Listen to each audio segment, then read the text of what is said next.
Hola chicos, bueno, esta es la tercera clase que vamos a tener de segundo de bachillerato, la segunda clase sobre Marx.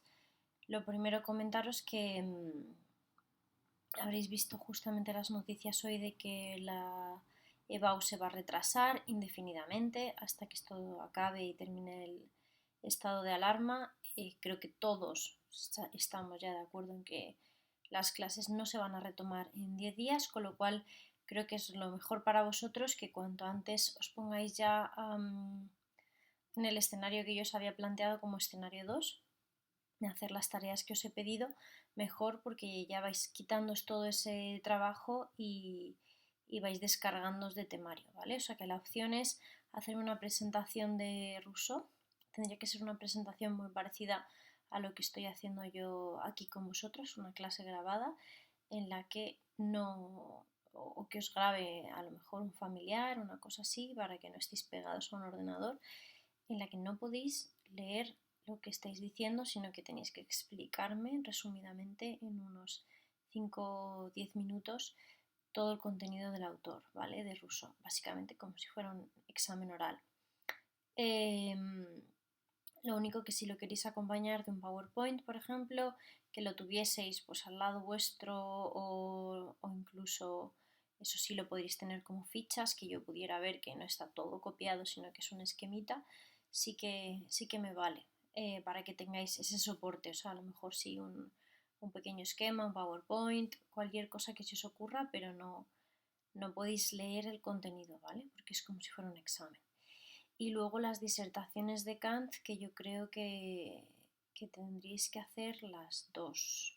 Pero si os supone mucho trabajo, puede ser que sea obligatoria una de ellas y que la que queráis escoger y que la otra sirva para subir nota, ¿vale? Ese 0,5 que siempre prometemos en la tercera evaluación de subir, pues que lo podáis aprovechar con hacer una segunda disertación voluntaria sobre Kant.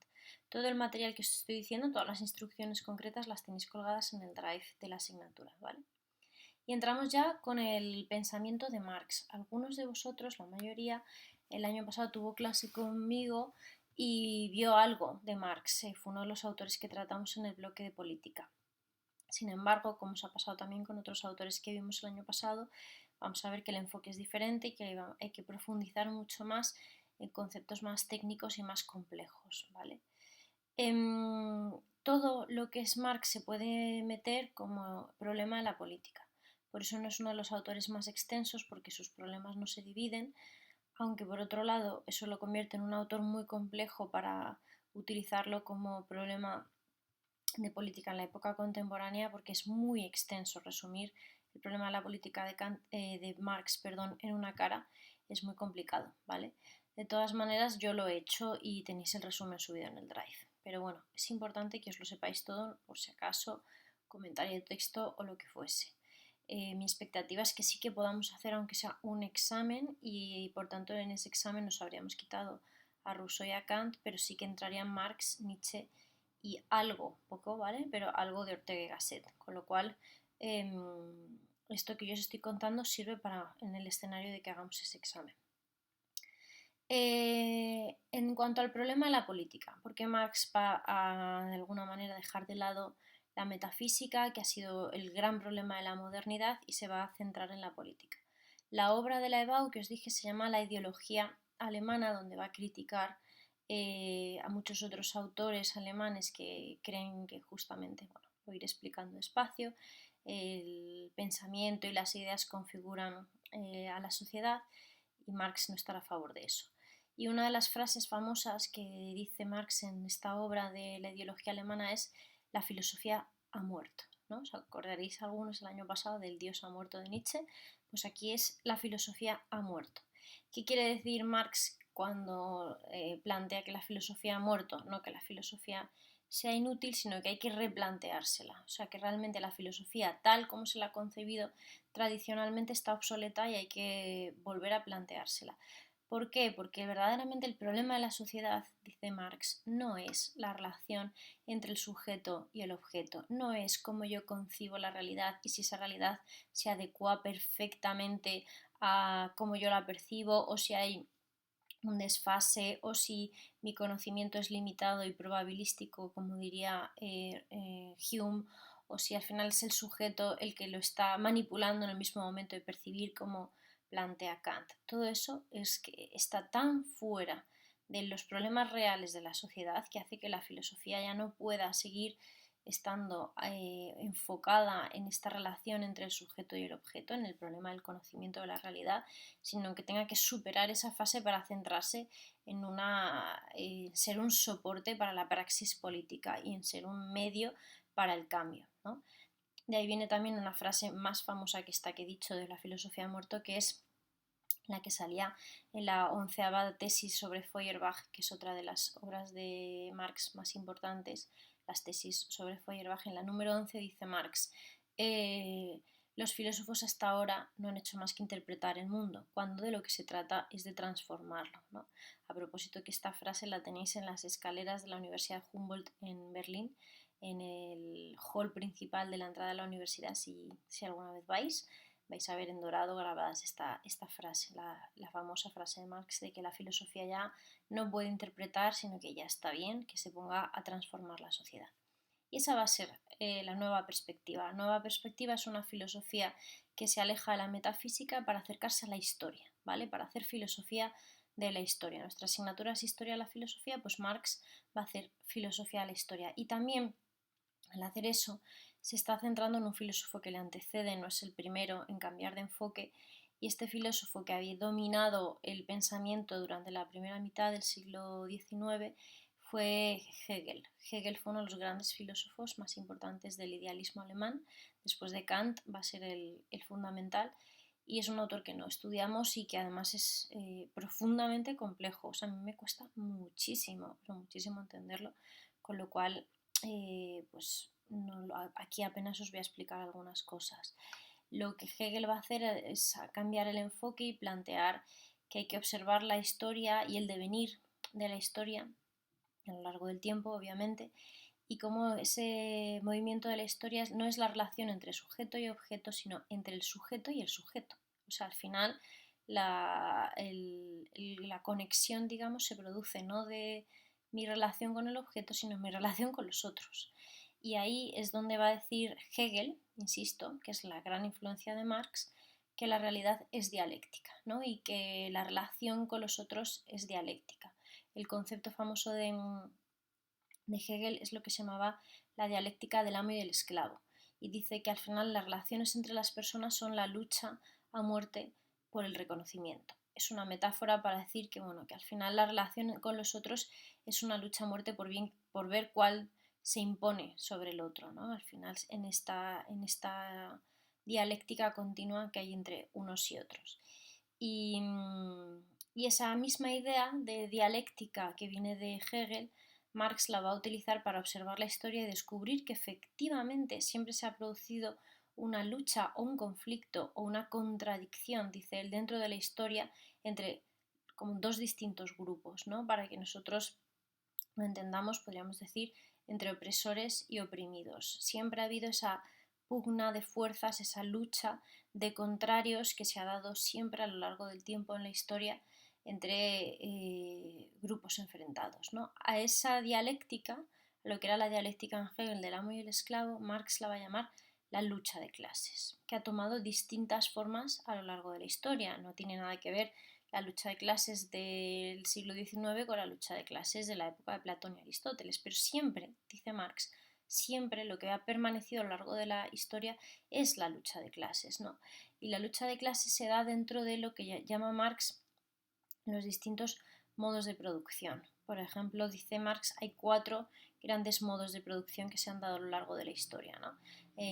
Por ejemplo, uno de ellos es el modo de producción oriental, que sería la relación entre el campesino y el déspota, o el modo de producción esclavista de la época antigua, entre los esclavos y los patricios, ¿no? Que formaban parte de la clase privilegiada, o en la época medieval, sistema feudal, bueno, época medieval y moderna, la mayor parte moderna, el sistema feudal que ha imperado entre los siervos, ¿no? Y los terratenientes, entre la nobleza y el pueblo llano.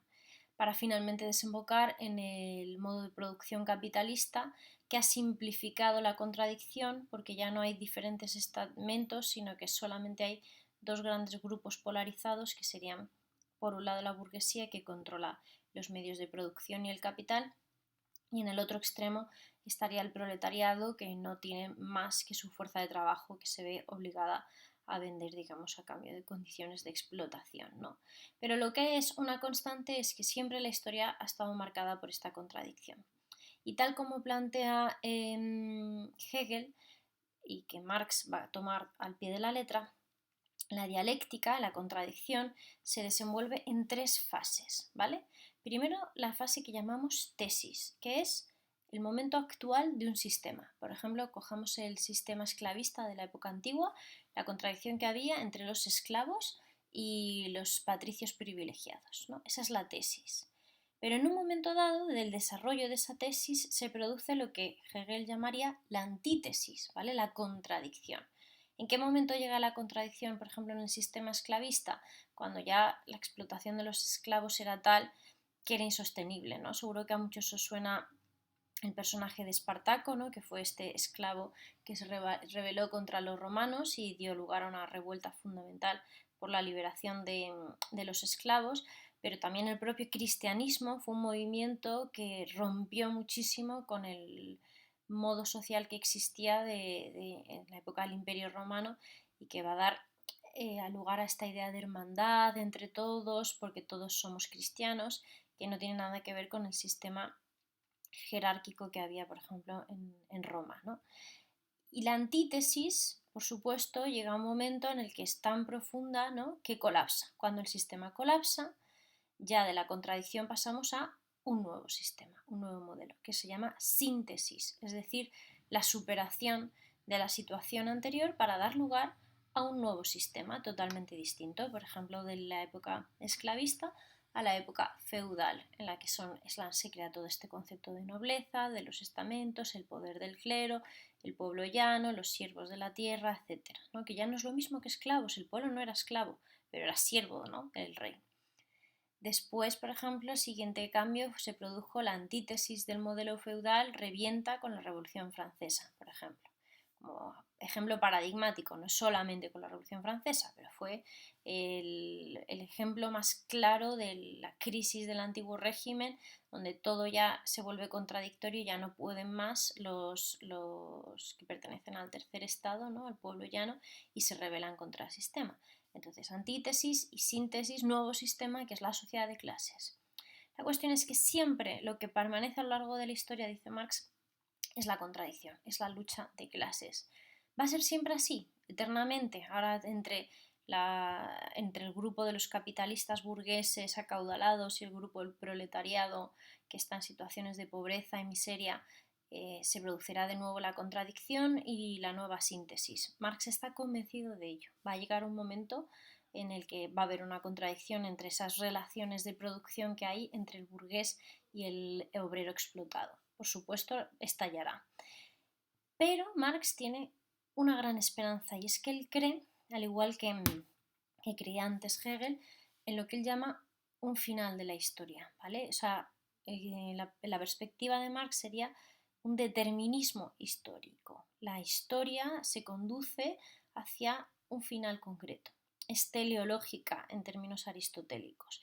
Y el fin de la historia se producirá cuando lleguemos en esta síntesis continua, ¿no?, de cambios de sistema a un sistema donde desaparezca la contradicción, donde desaparezca la lucha de clases. Si llegamos a ese sistema, un sistema donde ya no haya dos opuestos enfrentados, no haya dialéctica, entonces llegaremos al fin de la historia, en el sentido no del fin del mundo, ¿no?, que en eso estamos aquí ahora, sino en el sentido de que ya desaparecerá la dialéctica y se estabilizará la situación en un modelo que perdurará porque será justamente un modelo mucho más justo y más funcional, porque no mantendrá esta continua lucha o polarización entre grupos, ¿vale? A este concepto de la historia que tiene Marx y concepto que tiene de los fenómenos sociales se le llama materialismo. ¿Por qué se le llama materialismo? Porque para Marx son siempre las condiciones económicas, ¿vale? Las relaciones económicas, condiciones materiales de la vida, la producción material de la vida, lo que va a dar lugar a las condiciones sociales y las relaciones sociales dentro de una sociedad, ¿vale? Es a partir de la producción material que tenemos unas costumbres, unas ideas, una moral. Por eso materialismo. Me parece muy interesante que os observéis esta situación tan crítica que tenemos para ver cómo cuando el sistema material que tenemos de relaciones entre las personas, en este caso el trabajo, se para porque se produce una circunstancia ajena, como pueda ser el coronavirus, la sociedad entera se queda patas arriba. O sea, todo lo que realmente nos sostiene, luego por supuesto tenemos nuestros valores morales, nuestros lazos afectivos, tenemos nuestras costumbres, tenemos nuestras ideas, vale, ¿no? Pero al final, en el momento en el que las condiciones materiales se ven afectadas, se desintegra por completo el tejido social, se pierde, ¿no? Porque lo que lo sostiene, la estructura que lo sostiene, son estas relaciones económicas, ¿no? Yo creo que es muy interesante la situación actual para que se entienda mejor incluso la perspectiva de Marx. Esta idea de materialismo se entiende que son las relaciones materiales, económicas, las que definen la historia. Tiene dos posibles acepciones, dos como adjetivos que le acompañan. Una, materialismo dialéctico, por lo que acabo de explicar, porque el desarrollo de la historia es la contradicción y lucha entre siempre dos polos opuestos. Y simplemente por detallar las leyes de la dialéctica de las que va a hablar Marx, que a propósito se inspiran en Heráclito, que os tiene que sonar un poquito a algunos, ¿vale? Heráclito era un filósofo antiguo, anterior incluso a Sócrates y Platón, que decía que la realidad estaba formada por esta lucha de contrarios, ¿no? Donde para que podamos entender lo que es la paz tiene que existir la guerra, para que entendamos lo que es estar saciado tiene que existir el hambre, eh, y que además todo tiende a su contrario, lo frío se calienta, lo caliente se enfría, lo que es joven envejece, etc. ¿no? Todo tiende justamente hacia su contrario. Entonces, esta misma idea, dice Marx, es la primera ley de la dialéctica, de unidad y lucha de contrarios. Luego, la segunda ley de la dialéctica, que dice que hay una transición de la cantidad a la cualidad. Pequeños cambios cuantitativos acaban desembocando en un cambio cualitativo. Por ejemplo, y muy claro para que se entienda, es la sociedad poco a poco se va empobreciendo más y más y más. El colectivo de los obreros están cada vez en situaciones más miserables y un poquito más y un poquito más y un poquito más, ¿no? Esos son cambios cuantitativos. Me bajan el sueldo un 5%, un 10, un 15, un 20, tal, hasta que el cambio cualitativo acaba conllevando ya un cambio cualitativo. ¿Por qué? Porque todo estalla, porque ya no se puede sostener esa serie de cambios cuantitativos y entonces ya el sistema colapsa y se genera un nuevo sistema. Y ahí ya no es cambio cuantitativo, sino cualitativo. Y por último, la idea, dice Marx, de la negación, es decir, esto parece muy difícil, pero no lo ves tanto, ¿vale? La ley de la negación, lo único que dice es que al final el sistema anterior es una negación de lo anterior que había. Por ejemplo, el sistema feudal es una negación del sistema esclavista y el nuevo sistema será una negación del sistema anterior, ¿no? Entonces el sistema capitalista es una negación del sistema feudal y en esa doble negación se acaba generando algo positivo en el sentido de que ya no solo es contradictorio, sino que es algo nuevo que se crea, que es un nuevo sistema. Estas son las leyes de la dialéctica. El otro adjetivo que lleva su teoría del materialismo es materialismo histórico, que simplemente lo que quiere decir es que estos cambios materiales se dan a lo largo de la historia y que él está proponiendo un nuevo método, que es una teoría según él científica. Os recuerdo que su corriente es el socialismo científico, a través de la observación de datos, de casos, el estudio de las estadísticas, el análisis de la situación, la observación de campo directa, como cuando Engels se va a las fábricas a ver cómo están viviendo allí los trabajadores, ¿no? Todo eso es una recopilación de datos que les va a proporcionar, digamos, las herramientas para utilizar un método que para ellos es casi como una ciencia y que se puede aplicar para justamente interpretar la situación y ofrecer mecanismos para resolver esa situación, ¿no? Ese es el materialismo histórico, la idea de que son las condiciones materiales las que van a dominar a lo largo de la historia. Y aquí viene esta relación que os he dejado caer antes y es un cambio, ahora sí es un cambio con lo que decía Hegel. Hegel, dentro del pensamiento, forma parte de una corriente que ya viene de Kant, que se llama idealismo y que considera que son las ideas, las concepciones del mundo, el pensamiento, por decirlo en una palabra que entendáis fácil, las que condicionan la vida social de las personas. Bueno, pues esta idea Marx la va a invertir, ¿vale? Le va a dar la vuelta y va a hablar de la diferencia entre la estructura y la superestructura. Me gusta mucho la metáfora que utiliza de estructura y superestructura porque creo que se entiende muy bien, ¿no? Al final, la estructura, que es el esqueleto, lo que vertebra, lo que sostiene, y la superestructura, que es lo que lo cubre, lo que lo adorna. Es más, de alguna manera, sin la estructura, la superestructura se cae. La estructura aguanta sola, pero la superestructura, lo que envuelve esa estructura, requiere de la estructura. Y voy a ello. ¿Qué es la estructura? Dice Marx. Lo que realmente vertebra una sociedad, lo que le da totalmente solidez y realidad a la sociedad, son las relaciones materiales y económicas que se producen dentro de esa sociedad. Y de ellas, de esas relaciones económicas, deviene, o sea, acaban surgiendo como complemento, ¿vale? Como envoltorio, una serie de formas de pensamiento, unos valores, una ideología, unas ideas, unas costumbres que están totalmente condicionadas por esas relaciones económicas que hay dentro de la estructura.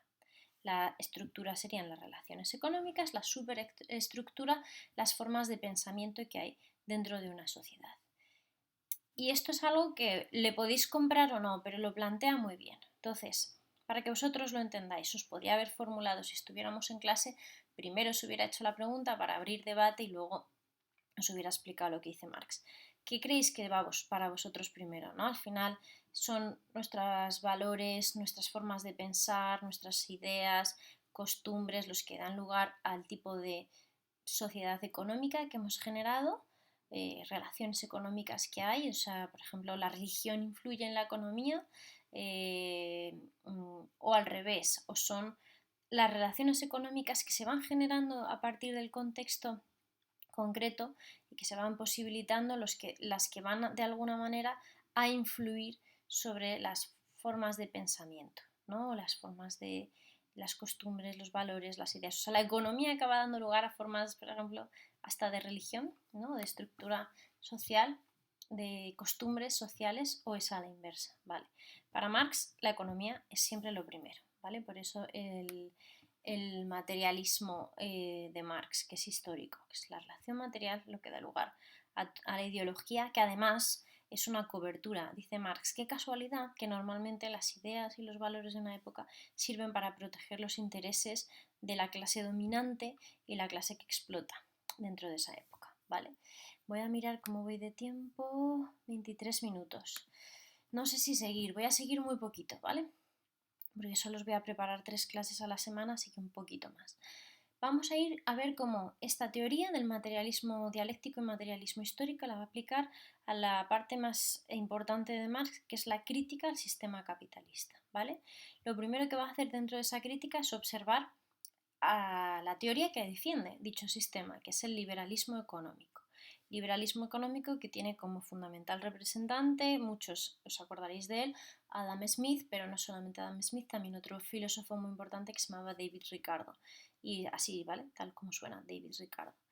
¿Qué planteaba Adam Smith? Me parece que esto lo voy a explicar para que se entienda, pero entonces no me va a dar tiempo a desarrollar mucho más. ¿Qué planteaba Adam Smith? Adam Smith decía que al final es el trabajo la base de la riqueza de un país y que para que ese trabajo genere mayor riqueza tienen que darse determinadas circunstancias. Una de ellas la división del trabajo, que aumenta la productividad. Cuanto más dividido está el trabajo, yo me ocupo solamente de, por ejemplo, cortar tablitas, otro de ensamblar piezas, otro de pulirlas, otro de barnizarlas. Cuanto más dividamos esa producción, más cantidad de producto produciremos por persona, más materias. No sé si... Uy, qué mal lo he explicado.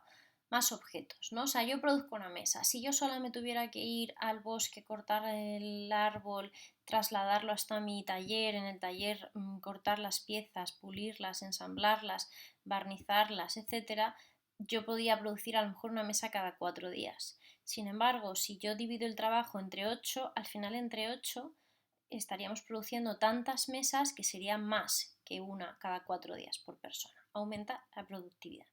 Entonces, genial, eso es lo que hay que hacer, dice Adam Smith. Además, dice Adam Smith, el mercado se regula de forma autónoma. Hay que permitir que los precios dependan de lo que llamaba él la ley de la oferta y la demanda. Por tanto, si un producto, o sea, lo que establece el valor de un objeto, está marcado por la demanda de ese objeto, básicamente, y por la posibilidad de oferta. Eso pasa muchísimo aquí en Madrid con el tema de la vivienda, que hay poca oferta, porque si por ejemplo nos vamos a Madrid Centro no se pueden construir más casas porque no hay más terreno, y en cambio hay muchísima demanda porque cualquiera querría vivir en el centro, porque el centro te brinda una serie de comodidades. Entonces, en esa ley de la oferta y la demanda, los precios suben y suben y suben porque hay mucha demanda y poca oferta. Pero es así, es natural, dice Adam Smith, porque si la gente lo puede pagar, pues entonces el precio es justo. Para garantizar que sea justo, eso sí, tiene que haber una libre competencia. No puede ser que alguien tenga el monopolio de un servicio primario necesario, porque entonces el precio se dispararía. Por ejemplo, imaginaos que ahora lo está pasando, ¿no? En esta ley de la oferta y la demanda está subiendo el precio del el alcohol en gel, o por ejemplo de las mascarillas, de determinados medicamentos, y está peligrando, puede ser que el papel higiénico cotice más caro que el oro si la situación sigue avanzando así, ¿no? Bueno, pues la ley de la oferta y la demanda. Para evitar el colapso del sistema tiene que haber siempre libre competencia, que no pueda ser que uno solo monopolice el sistema. Si se cumplen todos estos requisitos, el libre mercado, el capitalismo es el mejor sistema económico porque es el sistema que genera progreso. La concentración de capital en unos pocos es buena, dice Adam Smith, es bueno que la gente se enriquezca y que sea muy rica, porque los que sean muy ricos invertirán y por tanto el sistema seguirá progresando y seguirá desarrollándose, mayor avance técnico, y al final todo esto redundará en mayor bienestar para todos. Bueno, pues este enfoque del liberalismo económico va a estar en el punto de mira de Marx, al que le cabrea muchísimo como esa supuesta ciencia económica, porque Adam Smith creía que estaba haciendo ciencia económica, también lo va a creer Marx, cuidado.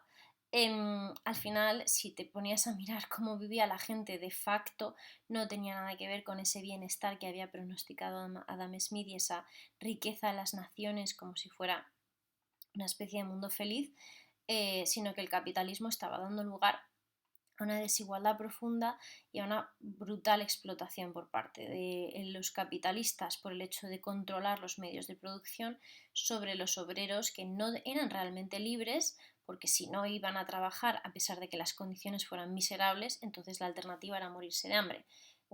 Las opciones eran o me muero muy poco a poco de hambre bajo una situación de explotación miserable, o me muero ya de hambre directamente porque no trabajo. Eso no es libertad, eso no es libre mercado, ¿vale? Iba a contaros más cosas, pero llevo casi media hora. No sé, no sé si daros la brasa. Creo que lo voy a dejar aquí y ya el próximo día os voy a explicar justamente la crítica al concepto de salario y a la plusvalía y todo lo que vendrá después, ¿vale? En fin, chicos, os mando un abrazo y estamos en contacto a ver qué os parece la propuesta que os he hecho de temario, de evaluación, la de la presentación de Rousseau y las disertaciones, ¿vale? Si estáis conformes con eso. Que os sea leve.